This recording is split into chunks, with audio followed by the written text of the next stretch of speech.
Hallelujah အားလုံးပဲမင်္ဂလာပါဒီနေ့မနက်မှာတော့ကျွန်တော်ကဒီမှာရှိတဲ့မိတ်ဆွေတွေအားလုံးကိုကျွန်တော်ရဲ့နှလုံးသားပြင်ဆင်ဖို့နဲ့ကျွန်တော်ရဲ့ focus လောကအရာကိုမကြည့်ရှုဖို့အတွက်ကျွန်တော်နိုင်ငံဝင်လာတော့ကျွန်တော်ဖြစ်တယ်ယောဘ31အငယ်1မှာငါသည်အပြိုကိုမြတ်မကြည့်မိကြောင်းငါမျက်စိနဲ့ပရိညင်ပြုလေသည်တဲ့ယောဘကသူ့ရဲ့မျက်စိနဲ့သူပရိညင်ပြုထားတာဖြစ်တယ်အပြိုကိုတောင်မကြည့်ဖို့အတွက်ပရိညင်ပြုထားတာဖြစ်တယ်လောကအရာတွေကိုသင်မကြည့်ရှုဖို့အတွက်သင်ရဲ့မျက်စိနဲ့သင်ပရိညင်လုပ်ရမှာဖြစ်တယ်ဟေရှာယ6အငယ်1မှာဩဇီမင်းကြီးအနိစ္စရောက်ပြီးနောက်အလွန်မြင့်မြတ်တော်ထာဝရဘုရားဒီပလင်တော်ပေါ်မှာငါထိုင်လာဖို့မြင်တယ်တဲ့ခါတလေမှာသင်ရဲ့မျက်စိကဘာဖြစ်လို့ဘုရားသခင်ကိုမမြင်နိုင်လဲဆိုတော့သင်ရဲ့မျက်စိရှိမှာဩဇီတွေဝင်နေလို့ဖြစ်တယ်ဩဇီဆိုတာတနည်းအားဖြင့်သင်ရဲ့ဘုရားသခင်နဲ့တွေ့မဲ့လမ်းကြောင်းကိုပိတ်ထားတဲ့သူဖြစ်တယ်ဘယ်အရာတွေကသင်ကိုလမ်းကြောင်းကိုပိတ်ထားလဲဘယ်အရာတွေကသင်ကိုတားဆီးထားလဲဆိုတော့သင်သိဖို့လိုအပ်တယ်မိတ်ဆွေ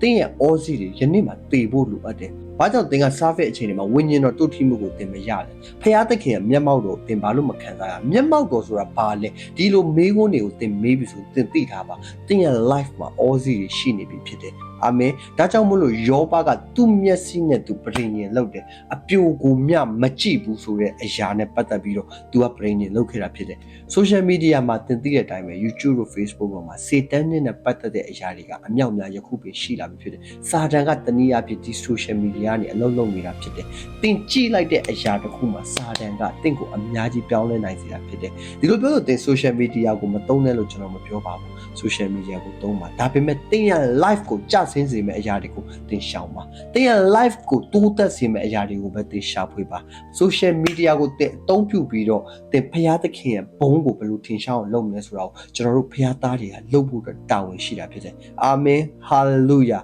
hallelujah ရှင်မသက်ခရစ်ဝင်ခန်းကြီး3အငယ်30မှာဘာပြောထားလဲဆိုတော့တစ်ပင်အမြင့်နာမှာပစိန်ထားလျက်ရှိသည်ဖြစ်၍ကောင်းသောအသီးမသီးသောအပင်ရှိသမျှကိုခုတ်လဲ၍မိသေးသို့ချလိုက်ရ၏တဲ့တစ်ပင်အမြင့်ဆိုတာကျွန်တော်တို့ရဲ့ life ဖြစ်တယ်ဘေးနာကပစိန်ကဝိညာဉ်တော်ကိုပုံဆောင်တာဖြစ်တယ်သင်ရဲ့ life မှာဝိညာဉ်တော်ရှိနေပြီမကောင်းတဲ့အသီးသီးလာပြီဆိုရင်ဒီဝိညာဉ်တော်နဲ့ဖြတ်ချပစ်ဖို့လိုအပ်တာဖြစ်တယ်ဒါပေမဲ့ဒီနေရာမှာဘာကိုတွေ့ရလဲဆိုတော့ပစိန်ကသင်မကင်ဘဲနဲ့သင်မခုတ်ဘဲနဲ့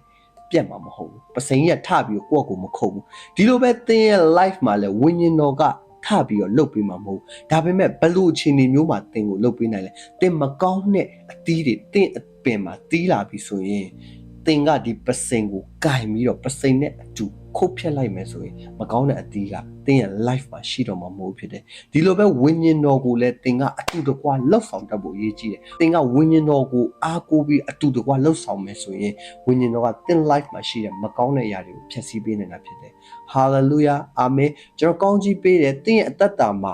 မကောင်းတဲ့အသီးတွေဝိညာဉ်တော်နဲ့အတူဖြတ်တောက်နိုင်ဖို့အတွက်ယေရှုနာမ၌ကောင်းကြီးပေးတယ်ဝိညာဉ်တော်နဲ့အတူမှောက်လန်နိုင်ဖို့အတွက်ကောင်းကြီးပေးတယ်အာမင်ဟာလေလုယာအာမင်မဿဲ16အငယ်7မှာတပည့်တော်တို့ဒီမုတ်ဤတစေကိုကျင့်လျှောက်ကြဟုမိန့်တော်မူဖာရိရှဲဇက်သူကဲတို့ဩဝါဒကိုကျင့်လျှောက်ကြဟုမိန့်တော်မူတယ်ချို့တော်သူတွေရဲ့ဥပမာတိုင်းကျွန်တော်ပြောမယ်ဆိုရင်ငါတို့ကတရားဟောချက်ကိုနားထောင်တာပဲငါတို့ကအယိုးကိုဖယ်ပြီးအသားကိုစားလိုက်တာပဲဒီအရာကမိတ်ဆွေမှန်ပါတယ်ဒါပေမဲ့သင်ကအယိုးပါတဲ့ငါးနဲ့အယိုးမပါတဲ့ငါးကိုသင်စားတဲ့အခါမှာဘယ်အရာကသင်အတွက်စားရတာချောချောချူချူဖြစ်စေလဲအယိုးပါတဲ့ငါးကိုသင်စားလိုက်မယ်ဆိုရင်အယိုးပါတဲ့အတွက်သင်ဖယ်ရမယ်သင်အမြဲတမ်းခက်ခဲနေလိမ့်မယ်စားရတဲ့အခါမှာလည်းချောချောချူချူမဝင်သွားဘူးဒါပေမဲ့အယိုးမပါတဲ့ငါးကိုသင်စားတဲ့အခါမှာသင်အလွယ်တကူနဲ့ချောချောချူချူစားနိုင်တာဖြစ်တယ်အာမင်ဟာလေလုယာဒီအရာကိုသင်မြင်တတ်ပါစေဆယ်မွန်ငါးကိုလူတိုင်းကအစိမ်းစားဖို့အတွက်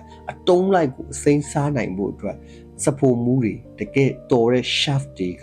အယိုးကိုနှွာပြီးတော့တေချာစနစ်တကျလုပ်ပေးထားတာဖြစ်တယ်ဒီလိုပဲကျွန်တော်တို့ရဲ့အသက်တာ life မှာလည်းကျွန်တော်တို့ရဲ့ဝိညာဉ်ဖခင်ကကျွန်တော်တို့အတွက်နှုတ်ကပတ်တော်ကိုဆယ်မွန်အတုံးလေးလိုပဲတေချာကြနနာလုပ်ပေးထားတာဖြစ်တယ်မိတ်ဆွေသင်စဉ်းစားကြည့်ပါအယိုးပါတဲ့ဆယ်မွန်နဲ့အယိုးမပါတဲ့ဆယ်မွန်သင်ပဲအရာကိုစားချင်လဲခါတရက်မှာအယိုးပါတဲ့အသားကိုသင်စားလိုက်တဲ့အခါမှာအခက်မတင်သင်အယိုးစုတတာဖြစ်တယ်သင်အယိုးစုတဲ့အခါမှာသင်နာကျင်ရတာဖြစ်တယ်ဒါကိုမိတ်ဆွေမြင်တတ်ပါစေဟာလေလုယာသင်ရဲ့အသက်တာမှာအယိုးမပါတဲ့ဆယ်မွန်ကိုပဲစားသုံးတဲ့သူဖြစ်ပါစေဇက်တူကဲတွေဖာရိရှဲတွေရဲ့တရားဟောခြင်းနဲ့သင်ရဲ့ life ကိုမကြဆင်းပါစေနဲ့အာမင် ဟာလေလုယာဟာလေလုယာမကောင်းသောသတင်းကိုမကြောက်ရ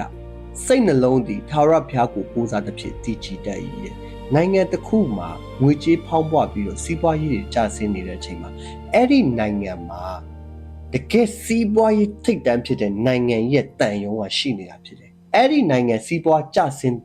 တလူမျိုးဒီတန်ရုံးထဲမှာစီးပွားမကျဆင်းဘူးဖြစ်တယ်အဲ့ဒီနိုင်ငံမှာစားဝတ်နေရေးခက်ခဲနေတယ်လို့မျိုးဒီတန်ရုံးကစားဝတ်နေရေးမခက်ခဲဘူးဖြစ်တယ်ဘာကြောင့်လဲဆိုတော့ဒီတန်ရုံးရဲ့ policy rule ဟာသူ့နိုင်ငံနဲ့ပဲတိုက်ရိုက်ပတ်သက်နေတာဖြစ်တယ်ဒီလိုပဲမိတ်ဆွေကျွန်တော်တို့ဟာလဲကောင်းကင်နိုင်ငံဖျားသားတွေဖြစ်တယ်ဖျားသခင်ကလောကကိုတန်တမန်အဖြစ်တင်တို့ကိုစေလွတ်ထားတာဖြစ်တယ်ဒါပေမဲ့တင်တို့ကဒီလောကကိုလာပြီးတော့ဖျားသခင်ရဲ့ rule နဲ့တင်ကမနေဘဲနဲ့လောကရဲ့ rule အောက်ထဲကိုတင်ဝင်သွားတဲ့အခါမှာတင်မဖြစ်တင်တာတွေဖြစ်တယ်မဖြစ်ချင်တာတွေတင်ဖြစ်လာရတာဖြစ်တယ်အာမင်ဟာလေလုယာတင်ကောင်းသောအခွင့်အရေးတွေဒါပေးပြီးသားဖြစ်တယ်တင်ကယေရှုအဖြစ်အရာအားလုံးထိုက်တန်ပြီးသားဖြစ်တယ်တင်ကလောကအောက်ထဲကိုဝင်သွားတဲ့အခါမှာလောကကအမြဲတမ်းမှာတုံ့လှုပ်တယ်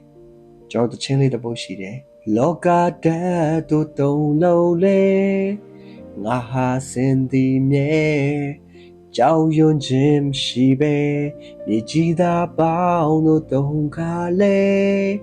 ငါအောင်မြင်စေသခင်ရဲ့ဘုန်းတော်တဲ့အာမင်ဒီသခြင်းလေးတိုင်းပဲကျွန်တော်တို့က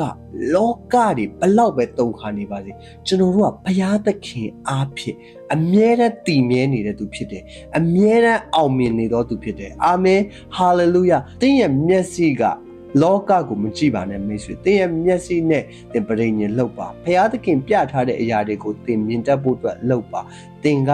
ဘယ်အရာကိုမှကြောက်ရွံ့မနေပါနဲ့သင်ကောင်းတဲ့ဆယ်မွန်ကိုပဲစားပါသင်ကကောင်းခင်နိုင်ငံကဘုရားသခင်ရဲ့သားဘုရားသခင်ဆေးလို့ထားတဲ့တန်တမန်ဖြစ်တယ်အာမင်သင်မြင်နိုင်ဖို့ဘုရားခင်ဖွင့်ပြပါစေသင်တို့ရဲ့စိတ်နှလုံးကိုအမြဲတမ်းမှာပြင်ဆင်ပါသင်တို့ရဲ့ mindset ကိုအမြဲတမ်းမှာကာကွယ်ပါလောကအရာတွေသင်ကိုမတိုက်ခိုက်လာပါစေနဲ့သင်ကိုဝင်မလာနိုင်ပါစေနဲ့အမြဲတမ်းမှာဝိညာဉ်တော်ရဲ့ပတ်စိန်နဲ့အတူသင်ရှိနေတတ်ပါစေအာမင်ဟာလေလုယာအရောက်တိုင်းဟောဘုရားရှင်ကောင်းကြီးပေးပါစေ